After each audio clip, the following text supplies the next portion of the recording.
Alright, so today, rather than analyze, we're going to switch it up and theorize.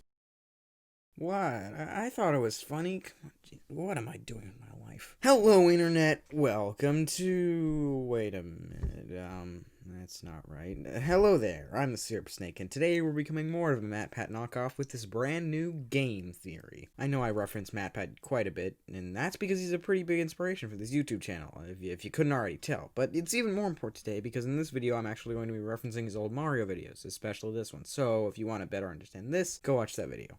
Although if you've managed to dig deep enough into the internet to find a channel with 11 subscribers, then you've probably already seen it. Anyways, when I first saw a video on his channel about a Mario timeline, I was thinking to myself, haha, that doesn't work at all. There's no way. That then he started explaining that, Sexual maturity of Cranky Kong proves that it can't be the case. Well, he actually had some pretty good evidence. I rewatched that video a few days ago, and I can't get over how accurate it seems. I mean, it's crazy how a franchise like Mario can have a background story as complex as that. I don't even think it's just MatPat being MatPat and making up fitting lore where there is none. No, I think Nintendo planned it that way. Now, I think I've come up with a theory about this franchise that will...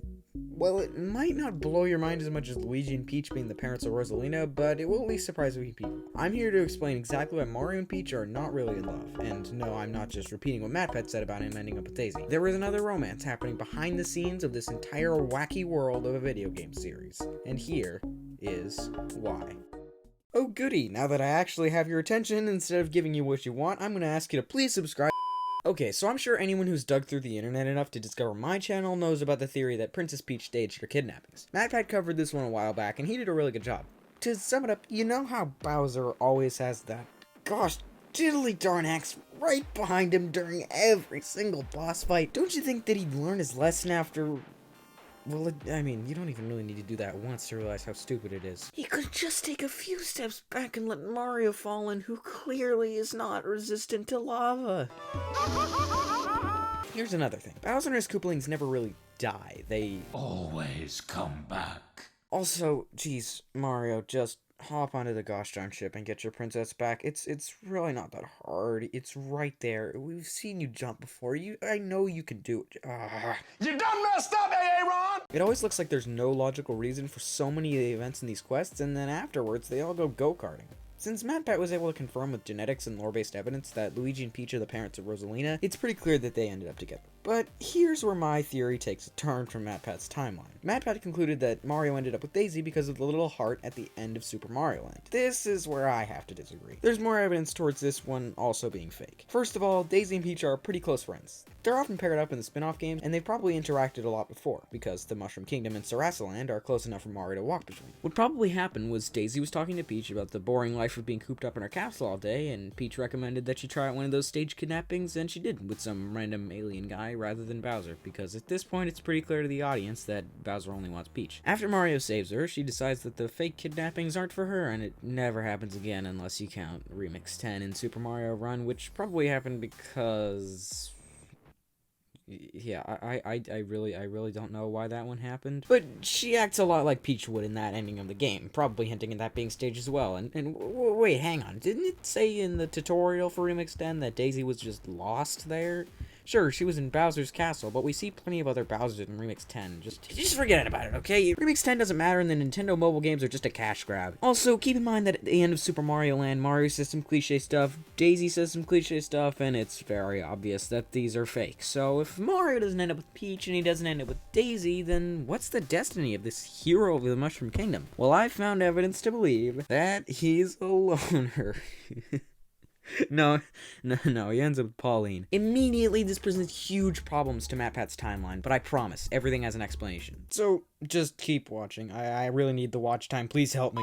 Pauline was the original damsel in distress in the first Donkey Kong arcade game, and since has made appearances in the MarioVerse Donkey Kong series and Super Mario Odyssey. So, let's first address the problems. If Jumpman's girlfriend in the Donkey Kong games is Pauline, and Jumpman is Mario's father, then that must mean that their children are Mario and Luigi. Well, yes, but actually no. These two are the parents of Mario and Luigi, but these two Paulines are not the same people. It's obvious that their hair color is vastly different, but just generally, they look pretty different, and roughly the same age. There's no way that anyone can stay that youthful for anywhere from 15 up to 40 years. The 40 is a very big overestimate, but 15, it's been at least 15 years. So this is a completely different person, and probably unrelated to her. Of course, that brings up the possibility that this Pauline is the daughter of this Pauline, and she's the Mario Brothers' sister, but I don't think that's true. Consider the following. Pauline lives in New Donk City, which is modeled after the Kong family, or race, or, you know what, that's a theory for another day. So it would make sense that Pauline is a common name in the Metro Kingdom, since Cranky Kong fell in love with the original Pauline. Also, if she were her daughter, everyone would be calling her Pauline Jr., which is not what the announcer says at the festival thingy, and that's the most official we can get. The announcer also skipped her last name, but barely anyone has last names here. And there is a DK Jr., so we know they use that term. So it makes sense. Moving on. Okay, now that that's all out of the way, we're gonna start analyzing every interaction between this Pauline and Mario in the 3 games where that happens. It's really not that much, but it won't be too long, and prove that there's a secret romance between the two of them. First up is Mario vs. Donkey Kong, where Donkey Kong kidnaps Pauline over some wind-up toys.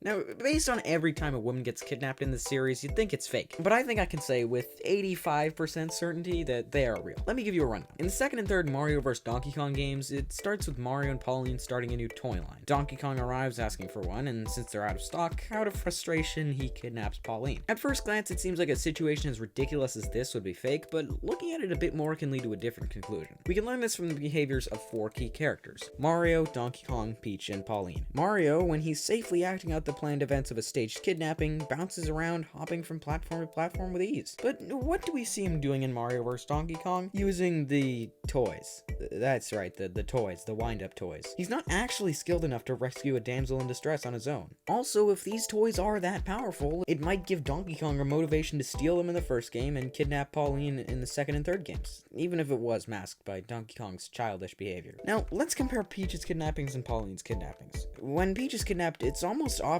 that she's letting it happen. Whether it's standing there waiting for a cake to gobble her up, or standing there waiting for the ship and galaxy to tear her entire castle out of the ground.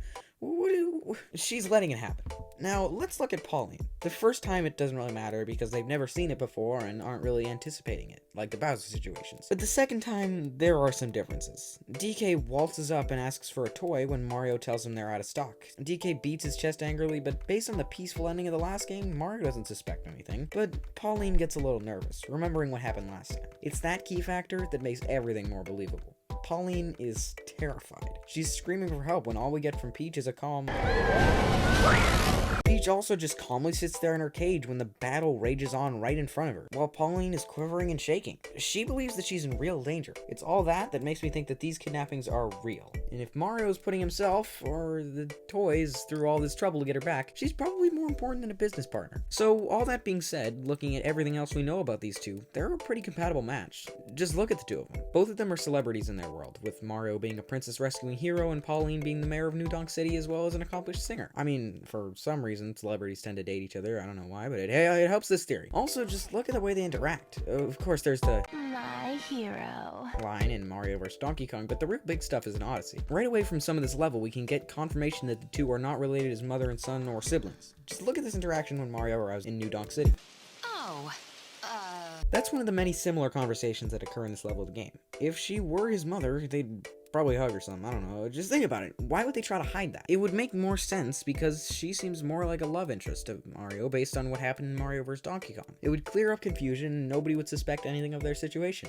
But here's what's actually going on. They aren't able to admit they're lovers because the world needs to think that Mario is in love with Peach so they can keep up the staged kidnappings. This needs to be kept a secret. Now, considering all the evidence we have so far for Mario and Pauline being secret lovers, well, that's just the tip of the iceberg. The real kicker is in Jump Up Superstar, the song that Pauline sings to Mario at the New Donk City Festival. Yeah, I'm sure you've heard that one before. We know that this song is directed at Mario because Pauline tells him that this festival is dedicated to him. Even if that weren't clear enough, there are plenty of hints in the lyrics like "Here we go," or references to Mario's ship, the Odyssey, and just general reference to his journey being an Odyssey. Find a new addition to the cast refers to Cappy, as well as references to specific power-ups used by Mario. However, some of the lines get a bit more direct from Pauline. Lines such as